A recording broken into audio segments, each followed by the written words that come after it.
आपकी worksheet number 34। तो पहले आप लोग इसे अच्छे से लेबल कर लेंगे, डेट डाल देंगे, क्लास, सब्जेक्ट, अपना नाम, अपना टीचर का नाम लिख लेंगे। गुड मॉर्निंग मेरे प्यारे बच्चों, कैसे हैं आप सब?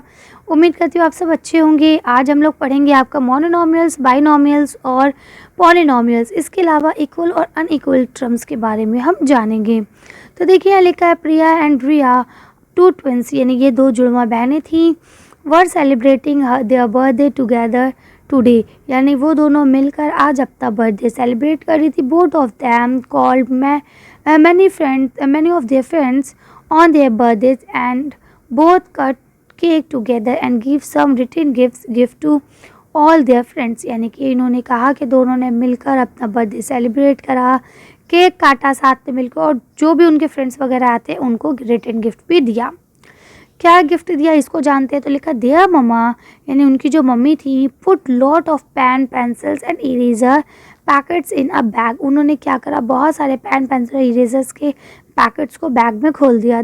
The speciality of this packets, अगर इन पैकेट्स की कोई स्पेशलिटी थी वो ये थी कि was that the price of pen was as much as the number. ठीक है, यानी जितने पेन के प्राइस थे उतने ही उसके नंबर थे। Of pens were in the packet, उस पैकेट में उतने ही पेन के नंबर भी थे। Similarly the price of the pencil was as much as number of the pencils were in the packet, and the cost of the eraser was also as much as number of the eraser were in the packets। यानी कि अब क्या था, जितने number थे, मान लिया अगर 5 रुपए का एक पेन है तो उसके अंदर 5 पेन थे, ठीक है, पैकेट में। और अगर मान लीजिए 6 रुपए की एक पेंसिल है तो उस पैकेट में 6 पेंसिल्स हैं, ठीक है। अगर मान लीजिए 2 रुपए की एक इरेजर है तो उस पैकेट में 2 इरेजर्स हैं। तो ये चीज़ें थी। अब क्या हुआ आगे, सब उन्होंने मिला दिया। Now Priya open some pencils, Priya ने कुछ पेंसिल्स खोली, and pen and eraser packets, इन सब के पैकेट्स खोले, एंड मिक्स दैम, और मिला दिए, in the same bag. And Riya mother close her eyes and started giving to gift all the children from the bag. Then Priya got a mathematical game and she said, यानी अब क्या हुआ कि उनकी मम्मा ने अपनी आंखें बंद कर ली और एक एक करके सब बच्चों को रिटर्न गिफ्ट देना शुरू कर दिया। लेकिन तभी प्रिया को एक खेल सूझा। क्या सूझा, चलिए पढ़ते हैं। तो उसने कहा कि क्यों ना let the cost of one pen, अगर हम एक पेन की कीमत x मान लें तो इसका मतलब है पूरा पैकेट जो है वो x स्क्वायर हो जाएगा, ठीक है। उसके अंदर बहुत सारे पेन होंगे, उससे दुगने होंगे, ठीक है। उसके बाद अगर हम इसी तरह से एक पेंसिल की कीमत मान लें y, तो उसके अकॉर्डिंग उसका स्क्वायर जो है वो y स्क्वायर हो जाएगा पूरे पैकेट का। सिमिलरली ऐसे ही अगर हम एक इरेजर की कॉस्ट z मान लेते हैं तो उसका पूरा पैकेट कितने का होगा, z स्क्वायर का, ठीक है। तो अब यहाँ कहते हैं, चलिए अब आप इसका आंसर दीजिए कि माला को कितने गिफ्ट मिले, ठीक है। श्वेता को क्या मिला, शाम को क्या मिला। अब हम बात करते हैं पूजा की। तो देखिए पूजा को 3 पेन मिले, 5 पेंसिल मिली और 6 इरेजर मिली, ठीक है। हमेशा याद रखिए इसे 1 2 3, यहाँ 3 डिजिट है तो ये पॉलिनॉमियल है जब 2 से ज़्यादा हों, लेकिन जब 2 होते हैं तो बाइनॉमियल, और अगर 1 होता है तो वो मोनोनॉमियल कहलाता है।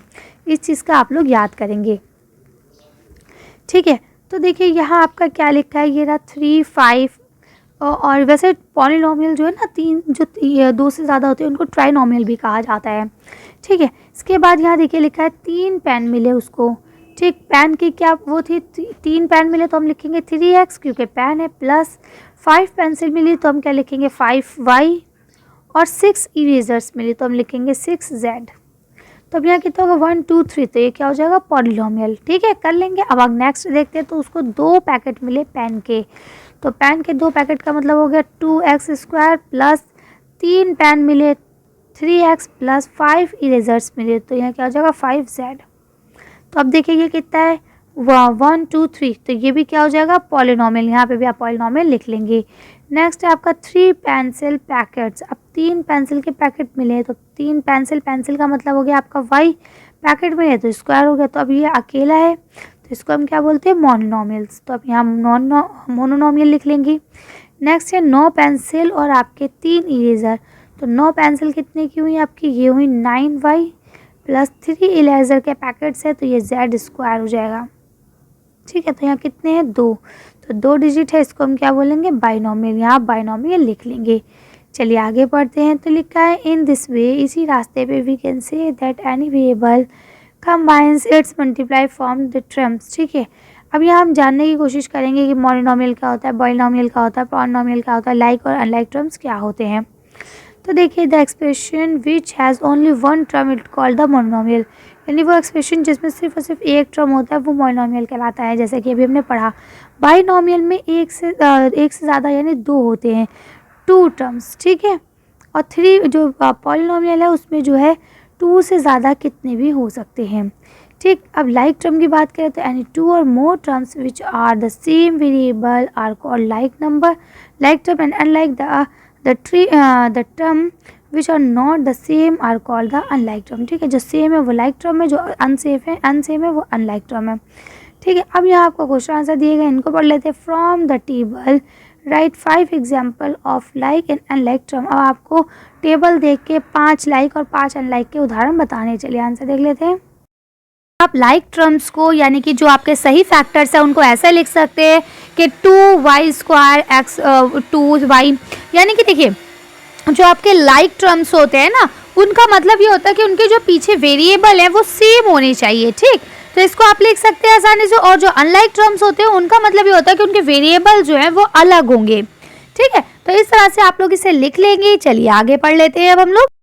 अब यहाँ आपका नेक्स्ट क्वेश्चन लिखा है कि Vikas give 51 as a gift to Priya and Riya each, यानी कि प्रिया और रिया दोनों को 51 रुपए गिफ्ट में मिले, ठीक है। तो अब इसमें आपको क्वेश्चन दिया गया है, पहला question, are this also polynomial, क्या ये पॉलिनॉमियल है? तो आप इसका आंसर लिखेंगे नो। क्यों? क्योंकि पॉलिनॉमियल का मतलब होता है जिसमें 2 से ज़्यादा हो, ये आपके 2 ही हैं सिर्फ, 51 प्रिया के 51 रिया के, तो ये 2 बने, 2 आपके पॉलिनॉमियल कभी नहीं हो सकते, ठीक है। अब दूसरा आपसे पूछते हैं, can it also be written as a polynomial, क्या इसको पॉलिनॉमियल के रूप में लिखा जा सकता है? तो यस, इसको पॉलिनॉमियल के रूप में लिखा जाता है। इसका आंसर आप लिखेंगे यस। तो लिखा है if yes then how it can be written, अगर इन्होंने कहा आपने यस कहा है तो बताइए आप कैसे लिख सकते हैं। तो देखिए हम इसको ऐसे लिख सकते हैं 51x प्लस 51y और प्लस 0z, ठीक है, कि यानी 51 रुपये प्रिया के, 51 रुपये रिया के और 0 रुपीज़ किसी और के। तो ये आपका बन गया क्या? पॉलिनॉमियल, ठीक है। तो इस तरह से आप लोग इसे कर लेंगे। उम्मीद करती हूँ आपको समझ में आ गई होगी। आज की वर्कशीट में बस इतने। अगर आपको हमारी वीडियो पसंद आई हो तो प्लीज़ इसे लाइक और शेयर करें। अगर अभी तक आपने हमारे चैनल को सब्सक्राइब नहीं किया तो प्लीज़ मेरे चैनल को सब्सक्राइब करें। Thank you for watching.